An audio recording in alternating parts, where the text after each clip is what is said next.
Los dedos de mi hija estaban helados cuando los deslizó entre los míos. Estábamos de pie en la parada del autobús, dos maletas gastadas a nuestros pies, dos almas destrozadas sin ningún lugar a donde ir. El viento de noviembre cortaba mi rostro, pero ya no sentía el frío. Hacía meses que no sentía nada más que ese vacío constante en el pecho. Fue entonces cuando un elegante automóvil negro se detuvo frente a nosotras. La ventanilla descendía lentamente, revelando el rostro conocido de mi tía. Su expresión era diferente esa tarde. Sus ojos brillaban con una mezcla de urgencia y compasión que me heló la sangre más que el viento invernal.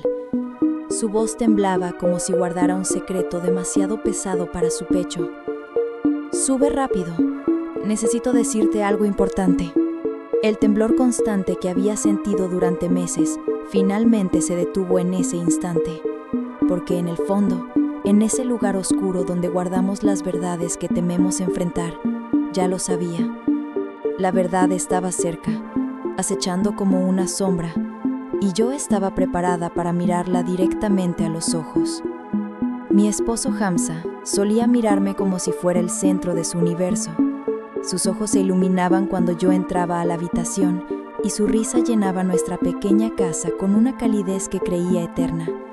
O tal vez solo recuerdo esos momentos de esa manera porque necesitaba desesperadamente creer en ello, porque la alternativa era aceptar que todo había sido una mentira desde el principio. Nos casamos jóvenes, demasiado jóvenes según decían algunos. Yo tenía apenas 19 años, él 23. Construimos todo juntos desde cero, nuestro hogar, nuestra pequeña tienda de abarrotes en la esquina de la calle principal. Sueños tan delicados que parecían frágiles en nuestras manos, como pájaros de cristal que podían romperse con un simple descuido. Durante años, sostuvo mi mano como si fuera su ancla en medio de las tormentas de la vida, pero con el tiempo aprendí una lección amarga. Las anclas también pueden hundirte, arrastrarte hasta el fondo donde la luz no llega. Hace 3 años, un martes ordinario de primavera, salió para abrir la tienda como cada mañana y nunca regresó.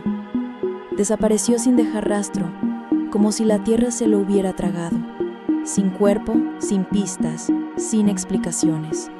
Solo una cama vacía que aún guardaba la forma de su cuerpo en las sábanas.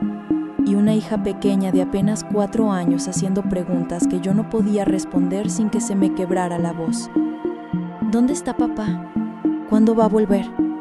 ¿Ya no nos quiere? Cada pregunta era una puñalada que me atravesaba el corazón. Su familia no lloró por él.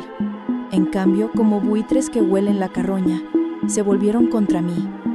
A sus ojos, una mujer sin esposo se convierte en una carga indeseable, un peso muerto. Me expulsaron de la casa familiar el mes pasado, llamándome mala suerte, como si yo hubiera traído la desgracia sobre todos ellos, como si su desaparición fuera mi culpa.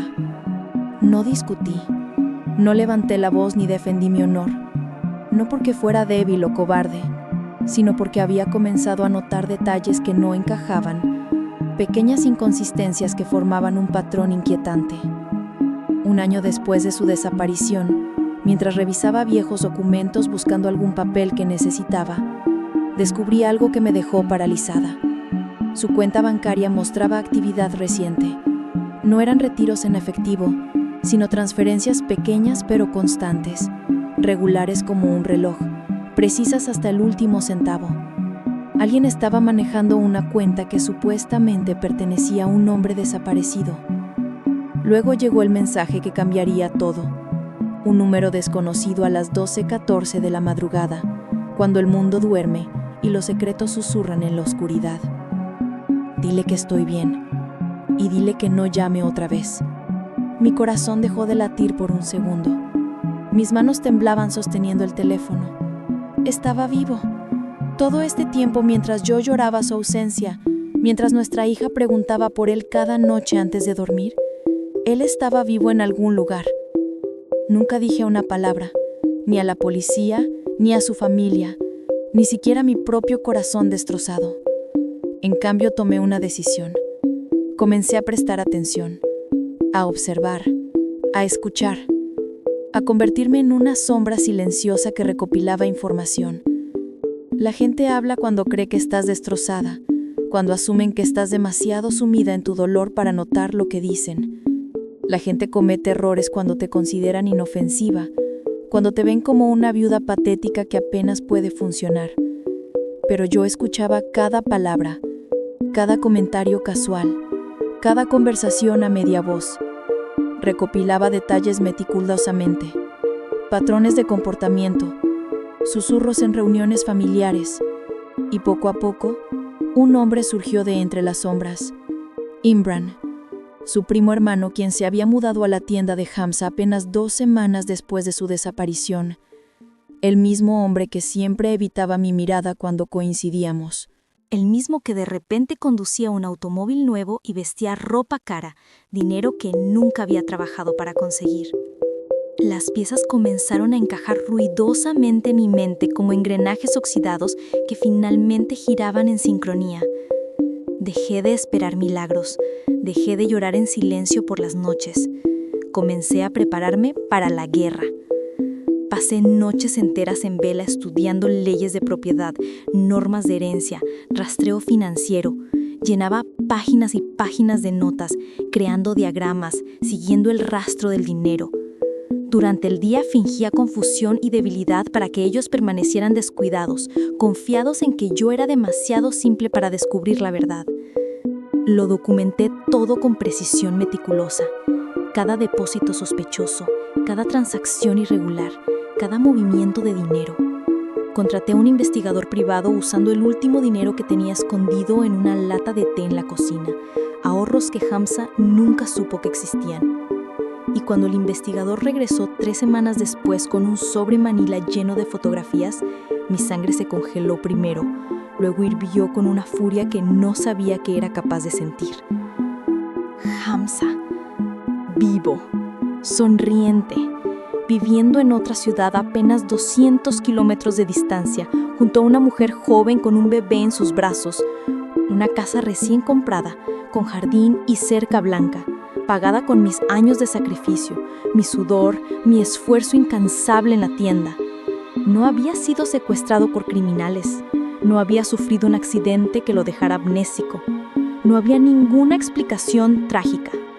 Simplemente se había marchado, había elegido irse, había planeado todo con frialdad calculada, y su primo lo había ayudado, cubriéndolo, mintiendo por él, tomando su lugar en el negocio.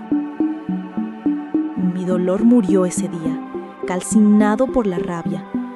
Lo que lo reemplazó fue algo más afilado, más claro, más peligroso. Una determinación de acero templado. No lo confronté, no llamé gritando por teléfono ni conduje hasta su nueva casa para hacer una escena. Las confrontaciones dan advertencias, permiten que el enemigo se prepare. Yo prefería las consecuencias silenciosas, las que llegan cuando menos las esperas. Presenté una denuncia oficial por persona desaparecida y fraude financiero, utilizando toda la evidencia que el investigador privado había recopilado. Congelé legalmente los activos de la tienda, a través de documentación detallada de mi inversión inicial, demostrando que gran parte del capital había venido de mi herencia familiar. Inicié una petición legal contra Imran por uso indebido de fondos y apropiación ilegal de propiedad. Y entonces di el golpe maestro. Reclamé la herencia completa bajo la ley de muerte presunta, sabiendo perfectamente que esto lo forzaría a salir de su escondite en el momento en que las autoridades comenzaran a rastrearlo para notificarle sobre los procedimientos legales. Cayó directamente en la trampa que yo había tejido pacientemente durante meses, como una araña que espera en su red. 2 semanas después, un oficial de policía tocó a mi puerta.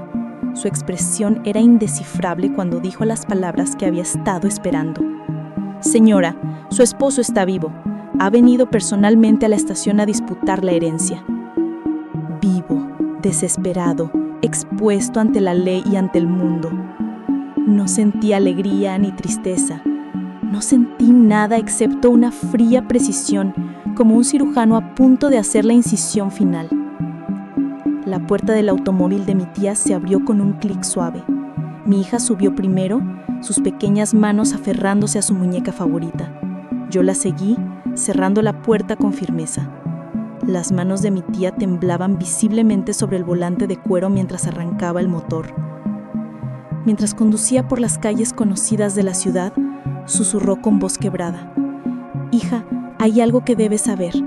Hamza no desapareció en un accidente ni fue víctima de un crimen.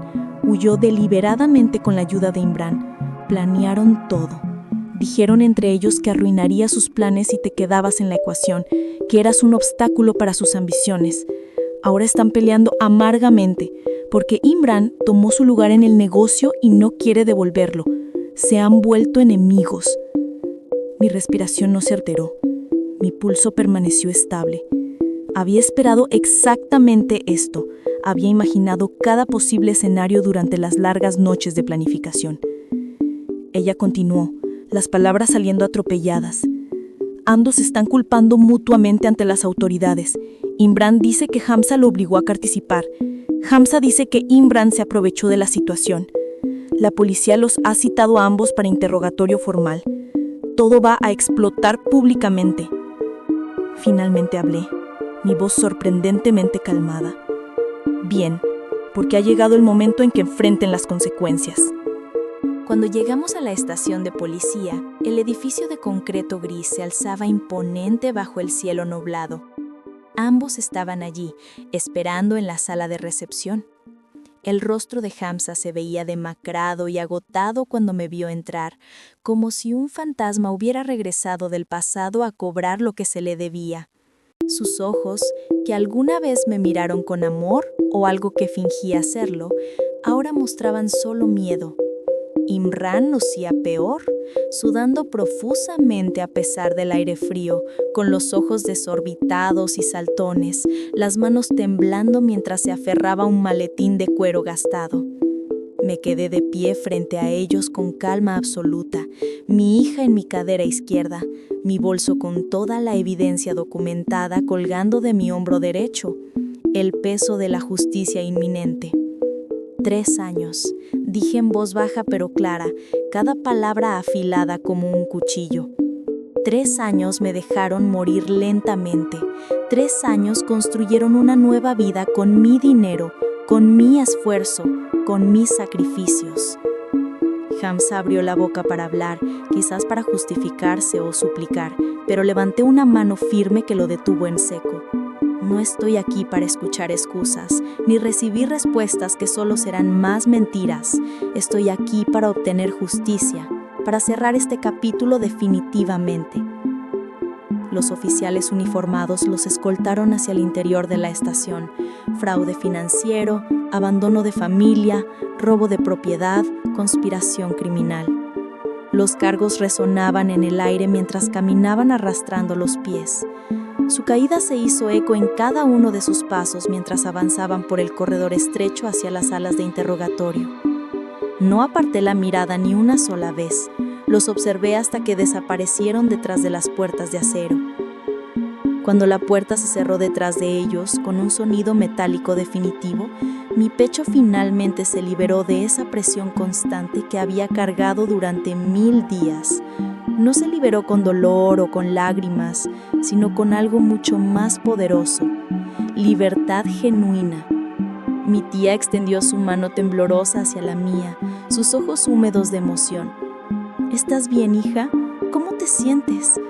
Sonreí entonces, una sonrisa pequeña pero firme, llena de una paz que no había conocido en años. «No solo sobreviví a todo esto», dije mi voz firme y clara. «Gané porque descubrí la verdad completa, identifiqué a cada uno de los responsables y me aseguré de que ambos pagaran por ello. Lo hice silenciosamente, sin dramas innecesarios, limpiamente, sin manchar mis manos y completamente, sin dejar cabos sueltos». Mientras llevaba a mi hija de regreso al automóvil, su manita confiada en la mía, sentí algo que no había experimentado en 3 largos años de oscuridad y engaño: control absoluto sobre mi destino y el de mi hija. La historia no había terminado aún. Vendrían audiencias, juicios, testimonios. pero yo ya había ganado la guerra. Ellos solo estaban viviendo las consecuencias de subestimar a una mujer que decidió dejar de ser víctima y convertirse en estratega. El automóvil arrancó, alejándose de la estación. Por primera vez en años, el futuro no se veía como un abismo oscuro, sino como un camino abierto, lleno de posibilidades que yo misma construiría.